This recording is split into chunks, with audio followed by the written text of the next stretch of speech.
তাকে দরবেশ হলে সে লেবাস আপনার দেখলেন কত 2 দিন আগে দেখলেন না দাড়ি ফালায় সে নৌকার মধ্যে পলায় দেশ থেকে পলাইতেছিল এই জন্য তাকে লেবাস দরবেশ বলা হয়। তখন 111 সময় সে এরকম করছে বাংলাদেশ থেকে হাজার হাজার কোটি টাকা শেয়ার মার্কেট লন্ডন করছে। উনি আবাহনী ক্লাবে শেখ কামালের নামে কমপ্লেক্স করার কথা বলে আজকে 16 বছর সে লুটপাট করছে এবং শেখ কামাল কমপ্লেক্সের আদর্শে আমার মনে হয় না আংশিক কাজ হয়েছে। মূলত আবাহনীকেই সে ইস্টাবলিশ করতে যে শেখ হাসিনার খুব কাছের লোক ছিল। উনি মূলত একটা সংগঠন করছিল সমৃদ্ধ বাংলাদেশ, মনে আছে কিনা, উনি নিজে একটা দল করছিল রাজনৈতিকভাবে। উনি প্রথমত ধরেন শেয়ার মার্কেট লুট করলো। বাংলাদেশের যত ব্যবসায়ী সেক্টর আছে সব সেক্টর উনি কন্ট্রোল করতো। উনি শুধু এই সেক্টর বললে ভুল হবে, যে বাংলাদেশের অর্থনীতিকে যে কাঠামো ছিল আওয়ামী লীগের আমলে সেই কাঠামোটাই উনি মেনটেন করতো এবং অন্যান্য বিরোধী দলে যারা ব্যবসায়ী ছিল তাকে চাঁদা না দিয়ে সে ব্যবসা করতে পারতো। অনেক ব্যবসায়ী বিরোধী দলের অনেক ব্যবসায়ী কিন্তু তাদের ব্যবসা গুটিয়ে ফেলছে।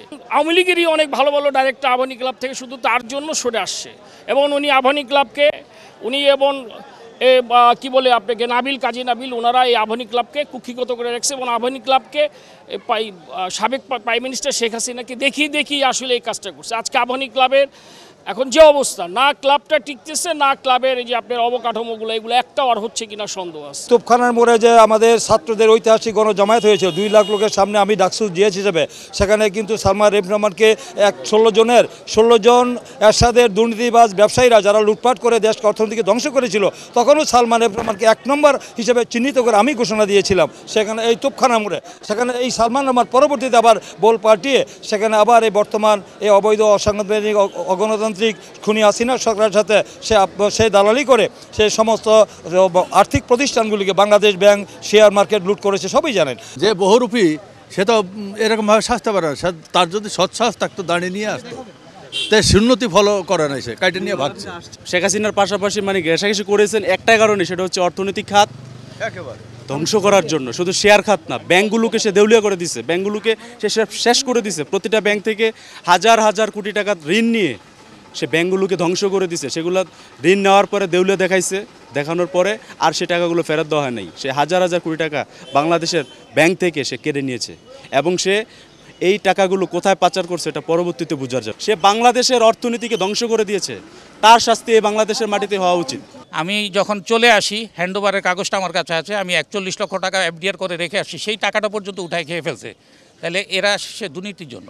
সে তো পুরো বাংলাদেশের শেয়ার বাজার লুট করছে। আজকে পরবর্তী পর্যায়ে ব্যবসা প্রতিষ্ঠানগুলো ব্যাংকগুলো যে লুটপাট হয়েছে সবগুলো নেতৃত্ব দিচ্ছে সালমান রহমান। তো কাজে এগুলোর তো আজকে অর্থনীতির যে ধস নামছে, আজকে এদের জন্য দায়ী আজকে সালমানের প্রমাণ। আজকে প্রথম হইল শেখ হাসিনা, তারপর হলো সালমানের প্রমাণ চক্র যারা তার সাথে আছে। আমরা ব্যবসায়ীদেরকেও বলবো, ব্যবসায়ীরা ব্যবসা করবেন। ব্যবসায়ীরা কেন রাজনীতিতে আসবে? রাজনীতিতে এক দল থাকবে ক্ষমতায়, আবার আরেক দল আসবে। কাজে ব্যবসায়ীরা রাজনীতির সাথে সম্পৃক্ত হবে কেন? কিন্তু আমরা দেখছি এই আওয়ামী লীগের আমলে ব্যবসায়ীদেরকেও তারা দলীয়করণ করে ফেলেছে। শেয়ার কেলেঙ্কারি তার মেন মুখ্য ছিল, তার সেই মেন হোতা ছিলেন। আমরা তো সবাই জানি তাকে, আমরা তো সবাই দেশের মানুষ সবাই জ্ঞাত উনি শেয়ার কেলেঙ্কারির সঙ্গে মেন হোতা। উনি তার কিছু নাই, সে নিজে যেহেতু দেউলিয়া, ও নিজেকে বলে যে দেউলিয়া এবং সে হলো ঋণখেলাপি। অর্থাৎ যা তার সম্পদগুলো আছে এগুলো রাষ্ট্রীয় সম্পদ হিসেবে সরকার যেরকম করে নেয়, এটা হলো সরকারের কাছে আমাদের আবেদন।